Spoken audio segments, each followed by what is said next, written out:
అన్నట్టు చెప్పుడు మర్చిన ఏంటంటే ఇప్పుడు కంతిని మనుషులు కష్ట సుఖాలు ఈ కాన్సెప్ట్ మీద చిన్నపాటి ముచ్చడి చెప్పుకుందాం. ఏమంటారు వాళ్ళ అర్థం కాలేదానోళ్ళ అర్థం కావద్దనే జర కన్ఫ్యూజన్ పేరు పెట్టిన ఏం లేదోల్లా దొంగలు వాళ్ళ లలిత కళలు ఈ కాన్సెప్ట్ అన్నట్టు. దొంగలు దోపిడీలు ఎందుకు అవ్వనేరు అప్పుడప్పుడు ఆ మహానుభావుల కళా పోషణ కూడా చూడాలొల్లా, లేకుంటే ఫీల్ అవుతురు వాళ్ళు కూడా. చూసినావా మేము రాత్రంతా నిద్ర ఖరాబ్ చేసుకొని కష్టపడి దొంగతనాలు చేస్తా అంటే మా గురించి చెప్తలేరు అని నారాజు అవుతురట. మరి వాళ్ళని గట్లా నారాజు చేసుడు ఎందుకు, నేను కూడా ముచ్చట్ని ఇంకా సాగదీసుడు ఎందుకు చూడరు మరి. అయితే మహబూబ్ నగర్ జిల్లా బాలానగర్లున్న శ్రీకృష్ణ బంగారం దుకాణం వల్ల రాత్రి బంద్ చేసేటప్పుడు మంచిగానే ఉండే, తెల్లారినాక ఈ దుకాణం అవతారం చూడరు ఎట్లున్నదో.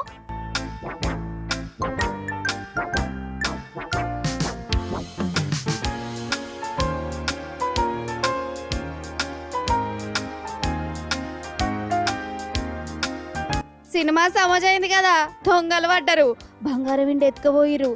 అయ్యో మరి షటర్లకు తాళాలు చక్కగా వేయలేదా అనుకునేరు, బందోబస్తుగానే తాళం వేసిరు.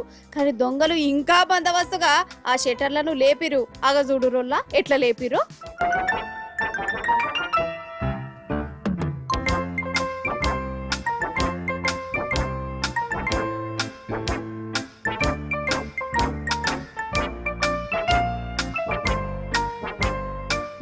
వామ్మో చూసిరా, భూమి లోపలున్న పునాది రాయిని కూడా బయటికి తీసిరు కదా దేడిది మాకు దొంగలు. అగ చూడవు, బండకు బండ మీదికి రానే వచ్చింది, కానీ ఎట్లున్న తాళం గట్లనే ఉన్నది. అంటే మంచిగా రాడ్లు సబ్బళ్ళు గడ్డపారతోని తవ్వి మరీ షటర్ లాబట్టిరు అన్నట్టు.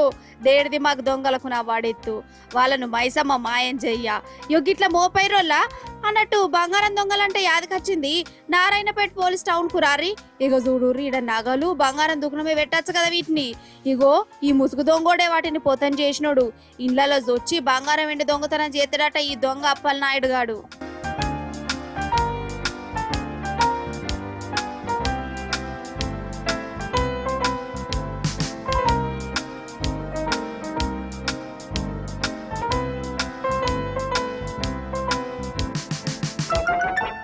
అయ్యో అసలైన ముచ్చట కూడా చెప్పాలి మీకు. అయితే షిరిడికి పోయెత్తున్న రైలు బండిని కూడా దొంగలు ఇడిచిపెట్టలేదోలా. ఇట్లా చాలా మటుకు మన తెలుగు వాళ్ళే ఉన్నారట. సాయిబాబాను దర్శనం చేసుకొని రైలు బండిలో వాపస్ అయ్యారు. మంచిగా నిద్రలకు జారంగానే దొంగలు డ్యూటీ ఎక్కి బ్యాగులు పైసలు ఫోన్లు ఎత్తుకుపోయారట. సాయిరాం.